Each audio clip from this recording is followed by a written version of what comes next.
देश के लिए क्या कुछ कष्ट झेलते हैं। लेकिन कभी कभी मौका मन में आता था कि क्या हमारे देश में भी ऐसा हो सकता है क्या? क्या ये संभव है क्या? लेकिन आज मैं बड़े विश्वास से कह सकता हूं कि हिंदुस्तान का सामान्य मानवी भी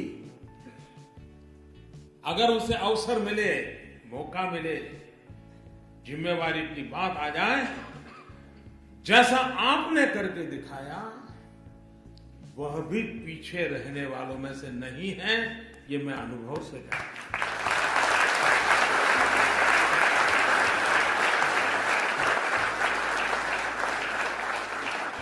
अभी अभी का मेरा ताजा अनुभव है।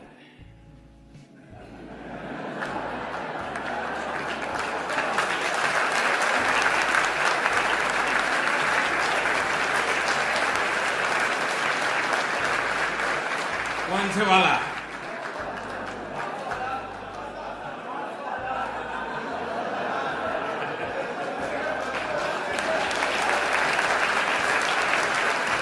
आपको भी पता है कि अचानक 8 तारीख को रात को 8 बजे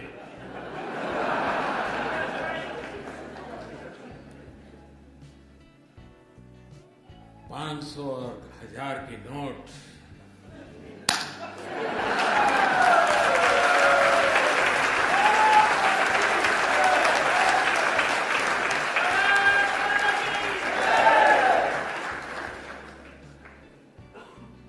मैं 125 करोड़ देशवासियों को नमन करता हूं, सलाम करता हूं।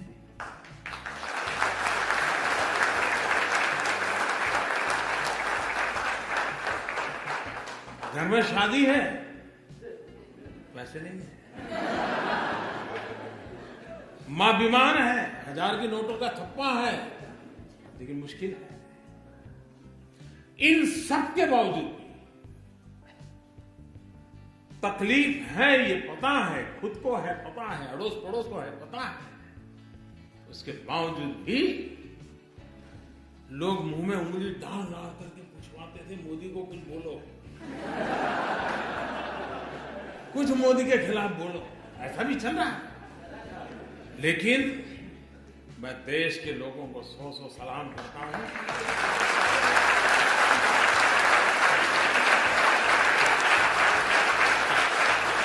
कोई 4 घंटे लाइन में खड़ा रहा, कोई 6 घंटे खड़ा रहा,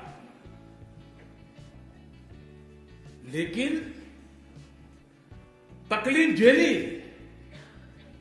लेकिन देश के हित में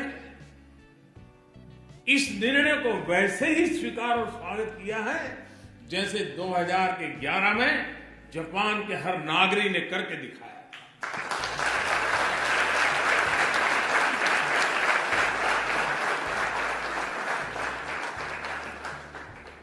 कुछ स्थान पर तो लोग 5-5 घंटे खड़े थे और अचानक एटीएम काम करना बंद कर दिया, तो भी चलो कल ठीक हो जाएगा। ये अपने आप में देश के उज्जवल भविष्य की निशानी है, उज्जवल भविष्य की निशानी। ये ठीक है कि पाप करने वालों की संख्या कोई ज्यादा नहीं होगी, 1 लाख 2 लाख 5 लाख लोग होते हैं। मुसीबत 125 करोड़ को हो रही है, लेकिन फिर भी 125 करोड़ को लगता है कि अगर इतना सा झेलने के बाद, और आपने देखा होगा, अब तो व्हाट्सएप पर सब आता होगा, पहले गंगा में कोई चवन्नी नहीं डालता था,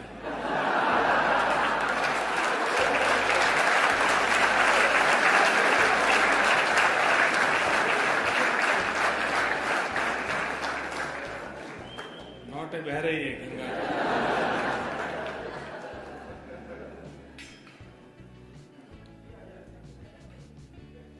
आप मुझे बताइए,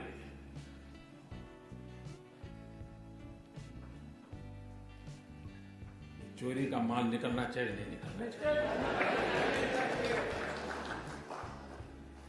सामान्य मानवी को शिकायत ये होती है कि आप एक को फायदा हो, दूसरे को नुकसान हो, उसको लगता है इस कानून सबके 500 की नोट गई, सबकी 1000 की नोट गई, मोदी की भी 1000 की नोट अब बाजार में चलने वाली नहीं है, तो लोग कहते भाई ये बढ़िया। ऐसा होना है, हर एक के लिए समान उसका असर है। और इस कारण, इस निर्णय से मुझे भी पता नहीं था कि मुझे ऐसे आशीर्वाद मिलेंगे, जिस आशीर्वाद के शायद मैं जब सोच रहा था कि ये करूंगा तो क्या क्या तकलीफ आएगी, क्या क्या फायदा होगा, वो तो मैं सोचा ही नहीं था। मैं दिमाग खपा रहा था कैसे करूं कैसे, और अच्छा ये काम ऐसा था कि लोगों से बता भी नहीं सकता था, अचानक करना पड़े, वरना तो खेल खत्म। जो लोग इतना जमा कर सकते हैं वो अपनी जगह भी कर सकते हैं, तो इसलिए इसको सीक्रेट रखना भी जरूरी था। तो मैं सोच रहा था ये तकलीफ होगी, ये तकलीफ होगी, ये मुश्किल होगा। तो हमारी छोटी सी टीम थी, बैठ करके रास्ते खोद रहे थे, लेकिन मैंने ये नहीं सोचा था उसमें से मुझे कोई आशीर्वाद भी मिलेंगे। जब लोगों को पता चला कि किसी गृहिणी के, कि हर महिला सब्जी लेने जाती है थोड़ा बचा लेती है, साड़ी के पल्लू में बांध के रखती है, घर में सब खाली हुआ, मुसीबत है वो निकाल के दे देगी, लो जाओ जाओ ले जाओ। हमारे देश में महिला कुछ न कुछ बचा के रखती है, और ईमानदारी का होता है, कोई बेईमानी का पैसा नहीं होता है।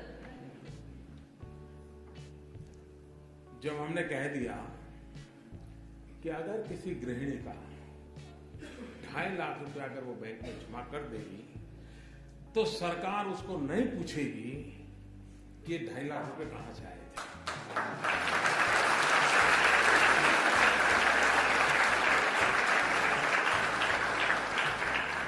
इसका परिणाम क्या हुआ मालूम है?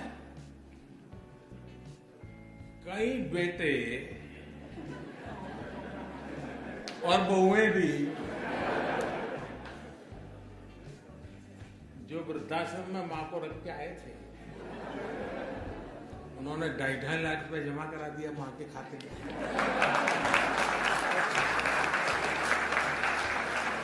अब मुझे बताइए वो मां मुझे आशीर्वाद देगी कि नहीं देगी? ऐसी वृद्ध मां आशीर्वाद दे तो फिर योजना सफल होने में कोई आशंका रहती है क्या? भाइयों बहनों, ये बहुत बड़ा स्वच्छता का अभियान है। ये किसी को परेशान करने के लिए नहीं है। तकलीफ हुई है, तकलीफ तो होती, मुझे भी अंदाज, मैंने पहले दिन भी कहा, जब 8 तारीख को मैंने राष्ट्र के नाम संबोधन किया तब भी कहा कि इतना बड़ा देश है, 50 दिन दिए, जल्दबाजी करने की जरूरत नहीं, 50 दिन दिए हैं, जाकर के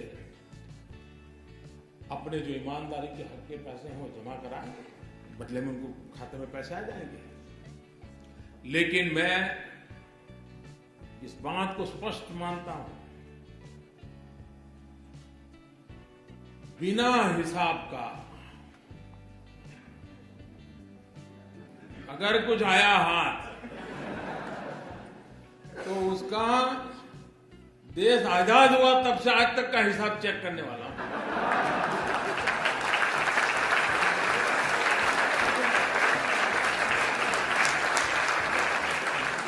जितने लोगों को नए लाना पड़ेगा ला करके भी इस काम में लगाऊंगा। हाँ, ईमानदारी का है, उसका जय जयकार हो तो कोई प्रॉब्लम नहीं, लेकिन इस प्रकार से किसी ने जमा किया और वो सोचता होगा कि आज बैंक में रख लूंगा फिर देख लूंगा, कोई बचने वाला नहीं। और जो लोग मुझे जानते हैं वो कुछ समझदार भी है, तो उनको लगता है यार बैंक में जाने के बजाय गंगा जी में जाना अच्छा है, पैसे मिले या न मिले पुण्य तो मिल जाएगा। और इसलिए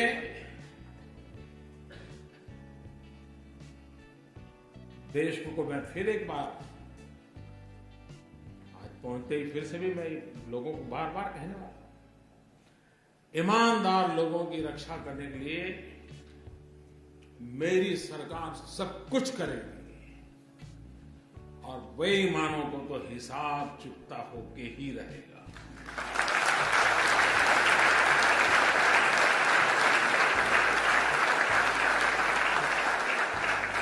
अच्छा, ऐसा नहीं कि हमने रातों रात की है। हमने पहले एक स्कीम निकाली कि भाई आप इतना दंड देकर के जितना दे सकते हो दे दीजिए। तो करीब 67,000 करोड़ रुपए आए। तब भी कुछ लोग तो कहते थे कि मोदी फेल हो गए, मोदी का कुछ नहीं हुआ, लेकिन आखिर भी आंकड़ा आया तो अब वो बोलते ही नहीं।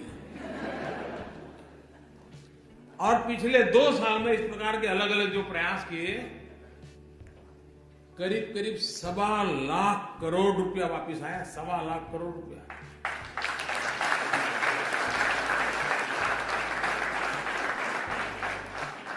तो मौका दिया था, ऐसा नहीं कि नहीं दिया था।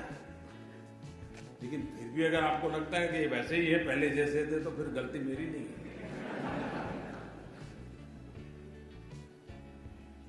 और इसलिए, और जो लोग अब 30 दिसंबर तक उनके पास समय है, और 30 दिसंबर तक कोई तकलीफ के बिना सारा कारोबार, हाँ जल्दबाजी करेंगे तो थोड़ी तकलीफ हो सकती है, 30 दिसंबर तक कोई मुश्किल नहीं होगा। 125 करोड़ देशवासियों का उनके हक की चीजें मिल जाएगी। लेकिन कुछ लोग सोचते होंगे कि 30 दिसंबर के बाद, तो मैं आज फिर से यहां ऐलान करना चाहूंगा कि ये स्कीम पूरी होने के बाद दूसरा कुछ आपको ठिकाने लगाने के लिए नहीं आएगा, इसकी गारंटी नहीं है।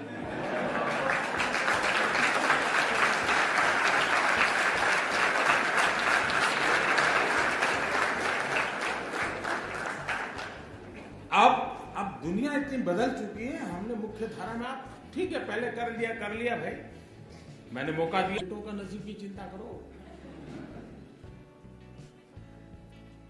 लेकिन मेरे प्यारे देशवासियों, आप लोग यहां कड़ी मेहनत करके भारत का नाम रोशन करने में लगे हैं। आपके पुरुषार्थ से देश का गौरव भी बढ़ता है।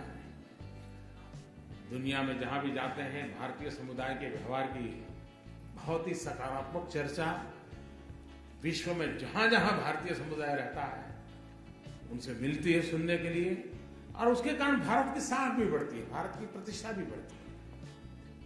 तो ये आप लोगों का बहुत बड़ा योगदान है।